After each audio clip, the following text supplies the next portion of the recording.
वहीं उत्तर प्रदेश में विधानसभा चुनाव के 4 चरण पूरे हो चुके हैं, तो वहीं अब सबकी निगाहें 5वें चरण पर टिकी है।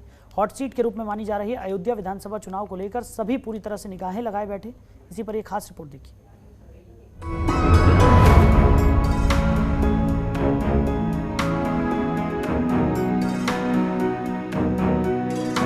राम एक ऐसा नाम जिसको लेकर इस मायावी भवसागर से मनुष्य पार हो जाता है, जिस नाम की महिमा पूरा संसार गाता है, जिस नाम का रस पीकर वाल्मीकि से लेकर तुलसीदास ने अपना जीवन न्यौछावर कर दिया, जिस नाम की दुनिया दीवानी है, वो कौशल्या के रामलला हैं, तो सीता के पति परमेश्वर हैं, वो दशरथ के कर्तव्य परायण पुत्र हैं, तो कैकेयी के दुलारे हैं, वो पूरे जग को प्यारे हैं।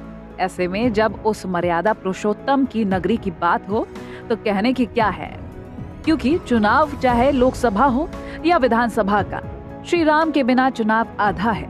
ऊपर से अयोध्या विधानसभा सीट यानी कि राम जी की नगरी, जो देश के लिए आस्था का एक बड़ा केंद्र है।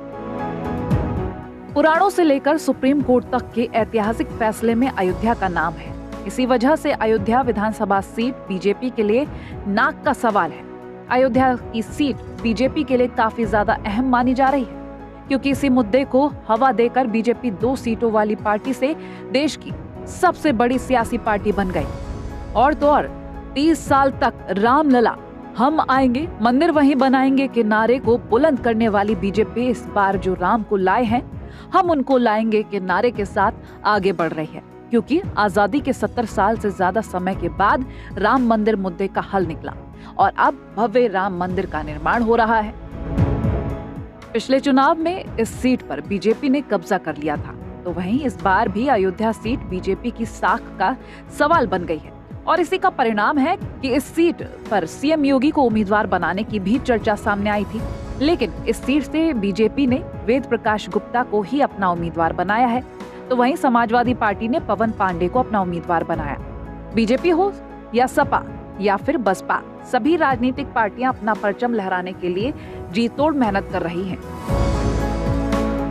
2017 के चुनावों की बात करें तो अवध की लगभग 130 सीटों में से बीजेपी को 97 सीटें मिली थी, तो वहीं साल 2012 में बीजेपी को इसी क्षेत्र में 10 सीटें मिली थी।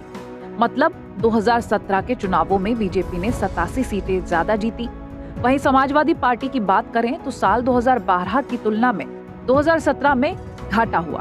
2012 में समाजवादी पार्टी को 90 सीटें मिली थी, जो 2017 में घटकर 12 रह गईं। यूपी चुनाव में बीएसपी को नजरअंदाज नहीं किया जा सकता, क्योंकि अवध क्षेत्र में वो 10 से 12 सीटों पर दखल रखती है। 2012 में बीएसपी को यहां से 10 सीटें मिली, जो 2017 में घटकर 6 रह गई और उसका दखल बना रहा। इन सारे आंकड़ों से ये तो साफ है कि जब अवध में साइकिल चली तो अखिलेश की सरकार बनी, और जब अवध में कमल खिला तो बीजेपी की सरकार बनी। और तो और इस बार बीजेपी के सभी दिग्गज राम मंदिर निर्माण का क्रेडिट लेकर हर जगह प्रचार कर रहे हैं। अब ऐसे में देखना ये अहम होगा कि क्या बीजेपी को इस बार भी इस सीट पर भारी संख्या में जीत हासिल होगी। Bureau report, Jantantra TV.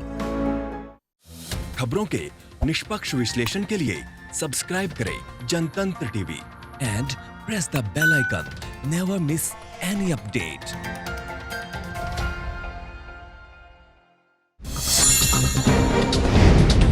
Download कीजिए जनतंत्र टीवी ऐप को, जो कि अवेलेबल है गूगल प्ले और ऐप स्टोर पर।